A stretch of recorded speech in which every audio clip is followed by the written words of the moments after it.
Hey guys, welcome back to a new video. So today I thought I might finally do another book review. I've only done one on my channel and that was for Queen of Air and Darkness, so I found it was only fitting to do Red Scrolls of Magic by Cassandra Clare and Wesley Chu. Red Scrolls of Magic is another one in the big massive saga that is the Shadowhunters books by Cassandra Clare. This one is part of the Eldest Curses trilogy, I believe it's going to be. As of the moment, it's a trilogy. Red Scrolls of Magic is set between City of Glass and City of Fallen Angels, so if you have not read City of Glass, I would not recommend reading Red Scrolls of Magic just yet. You can get away with not having read from City of Fallen Angels onwards. You can get away a little bit with not reading the Infernal Devices, and most definitely not reading the Dark Artificers. That's a mouthful and a half. Okay. If you are aware that this book is released but you are unaware of what this story follows, as I said, it follows Magnus and Alec. It's following them on their first romantic trip away as a couple in Paris, and we hit a few other places. We hit Rome. They just have this European trip that is planned, but of course something goes wrong. Because why wouldn't something go wrong? There's not much that I can say without it being spoilery. Pretty much this is an absolutely beautiful story. If you are a fan of Magnus and Alec, I highly recommend this book. If you just like reading more about the Shadowhunter series, I would definitely suggest reading this one. But I have some things to talk about. If you have not read this yet and you do not want to be spoiled, I would highly suggest clicking out of this video and coming back when you have read it. If you're okay with being spoiled, then stay right ahead, or if you have read it and you want to hear my thoughts, obviously stay right ahead too. But bye non-spoiler people. This was almost like fan fiction of my dreams. Like, I love Magnus and Alec so much. Half of this book felt like fan fiction though. And in saying that, I mean it was giving me everything I wanted, which is what fan fiction sort of does. I know this isn't a fan service to have a story of Magnus and Alec.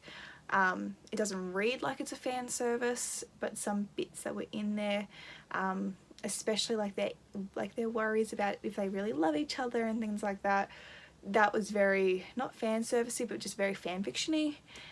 It was really lovely getting a bit more in depth into their own perspectives, because I don't think we get a lot of Magnus's perspective throughout the Shadowhunter books, besides obviously the Bane Chronicles. Like, there's an entire bind up dedicated to Magnus, but to get more of his thoughts on Alec was really nice, and to get Alec's like opposite side was good.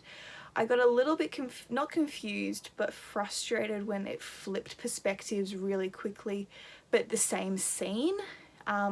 I think that was when Cassie and Wesley changed what they were writing. It didn't read like it was one chapter Cassandra, one chapter Wesley. It was very cohesive, which I really enjoyed. I have only read Cassandra Clare writing with others in a novella setting, not an entire novel setting, so it was nice to get that bit of a difference, but I really did enjoy the writing style throughout it.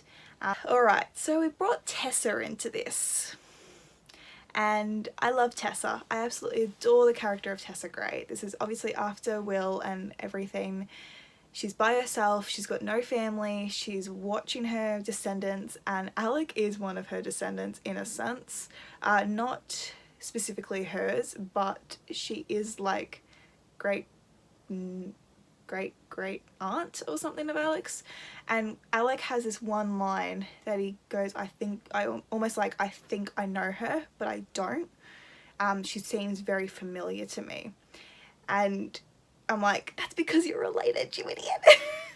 I liked that Alec was worried that Tessa and Magnus had actually been together. It showed, like, I know the show does it, but I don't remember it being too much in the books. Probably because we didn't get a lot of the perspective of their interactions, but of how worried Alec was about how Magnus could just easily fall for someone else. He could easily fall for another girl, he could easily fall for another guy, because he is a bisexual character dating a gay character. It does leave that open for worry for Alec. and I like that it was discussed and sort of dealt with and spoken about, because it is not a real issue in bisexual and gay or bisexual and straight relationships, but I just really liked that little tidbit personally. On a personal level, I really enjoyed that, and I really appreciated seeing that. The representation of bisexual characters is not seen in a lot of books that I read personally. There might be in heaps. I'm trying to find more. If you have any recommendations, let me know. But I did really enjoy that little bit of representation and a bit more of a discussion opened about it. Alright, now probably should get to the actual plot of this. Asmodeus, Crimson Hand, they all believe they're Asmodeus's children and like worship Asmodeus. And this whole cult was like founded by Magnus, and it's resurfacing, and everyone believes Magnus is now leading it, and that causes issues, and that's where our plotline starts. It started a lot quicker than other Shadowhunter books, probably because it is only really small, which I liked. We got straight into the action because pretty much everyone who's reading this book has read majority of Cassie's Shadowhunter books, so we know the ins and outs. There's no need to explain what a warlock is and downworlders and all of that in Shadowhunters.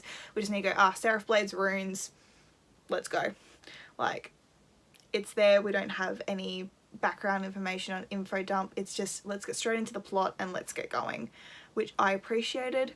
But I just found it funny how it took the entire book, because Magnus was so scared of Alec's reaction to being Asmodeus' son, that Magnus just didn't turn around and go, he's actually my dad. Like, it took the entire book for him to say it.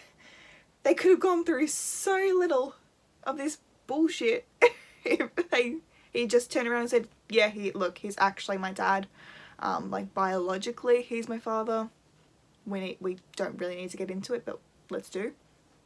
And it took until Asmodeus turned around and was like, my son, yeah, you like my daughter, but not. I cannot pronounce her name. I'm gonna attempt. Xingyang?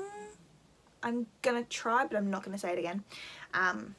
Who is another warlock who is actually pretty much leading this cult. And that was a bit of a plot twist. I didn't see it coming, which I appreciated. I think I've read so much and watched so much that I do see a lot of these plot points and plot lines and plot twists sort of pop out. I can see the seeds being planted, but I couldn't see it in this one, and I really appreciated that. Maybe because I wasn't looking for a plot twist. Sometimes I'm looking for them, but I read the Shadowhunter books purely out of enjoyment because I love this world, so I didn't notice it coming, and I appreciated that. But her reaction to find out that Magnus is actually Asmodeus' son is pretty cool. I loved the little tidbits about Ragnarfell and how he's dead. And then like at the very end, like, he's there. Hi, it's Ragnar. And how, I think it was Raphael was texting Ragnar. Like, I knew it as soon as he was like RF sending he's sending texts from RF. I'm like, he's messaging Ragnar and Ragnar's not responding because Ragnar's supposedly dead right now. Like, just the little things from like City of Glass and all that hubbub was like there, and I'm like, actually appreciate that, because it shows, for me, it shows how well Cassie remembers and knows and researches her own books and her own stories and what's happened. Because I am certain that there are some times that she goes, okay, that happened when? And it always is perfect. I'm sure a bunch of editors and that perfect it and make sure it happens too, but I appreciate those little bits of attention to detail.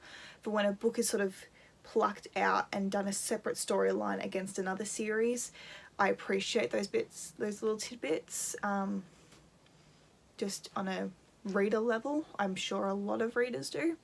Aileen and Helen! Oh, I almost forgot. This is when they meet. Oh, I loved it. I absolutely loved getting Helen and Aileen's like beginning of their relationship. I adored that. As soon as I was like, blonde Shadowhunter but with like fairy ears, I'm like, it's Helen, and then they were like, I'm gonna go see Elaine at the Rome Institute, I think they were at that time, and I'm like, hold up, are they about to... I got very happy. I love their relationship, and I love what it's like in the Dark Artifices series, and to get the beginnings of that was really lovely. I really appreciated that. I adore them as a couple, so it was great to have two side-by-side couples, or an established couple and then a slowly becoming established couple, both same-sex relationships in this book. I don't think there's a straight hetero couple in this book. I loved it. I also really enjoyed, just on the mention of hetero couples, when Alec calls Jace up about wanting to know when the right time is for, you know, interrelations, and Jace takes it the wrong way and is like, well, you know, if you just need to do the fighting, you just gotta do it. And I'm like, he's talking about sex, Jace. He's not talking about making the first move in a fight. Come on. He's on a vacation with his boyfriend. Come on, get it together. And with the way Izzy is on the phone too, and he's just like, nah, not dealing with it. Nope. I also forgot that this was the point where Izzy and Simon weren't together, and Simon was dating both Maya and Izzy at the same time. I completely forgot about that, and because I love Sizzy so much, I was like, oh, mention of Sizzy. But they're not actually Sizzy yet. Oh, okay. Like, I love them. Shamelessly love them. Like, ah. Yeah. I did rate The Red Scrolls of Magic 5 out of 5 star. I had a purely enjoyable time reading it. I was laughing, I was almost crying. I just utterly enjoyed this book. I am so looking forward to the next one, but I am so like scared, because what's gonna happen? When are we gonna pick up? Because they go back and they have all of the rest of the Mortal Instruments sort of set after this.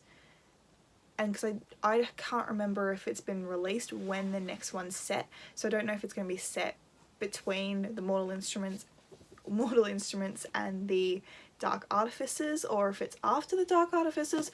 I don't know what's going on.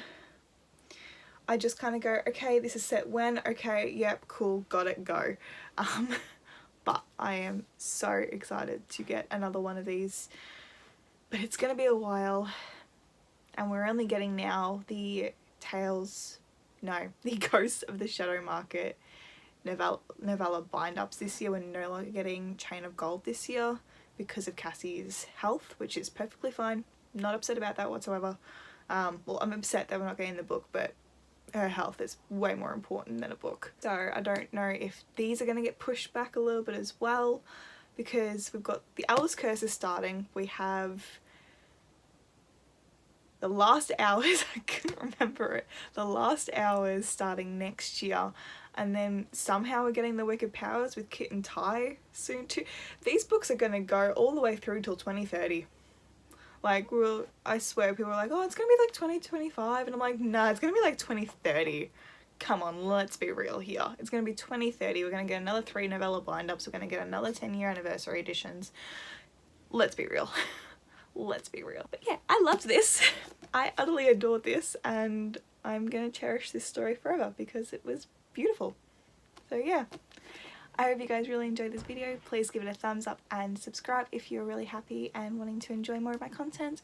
And yeah, let me know your thoughts on the Red Scrolls of Magic if you have any that you'd like to discuss. I'll see you guys in the next video soon. Bye!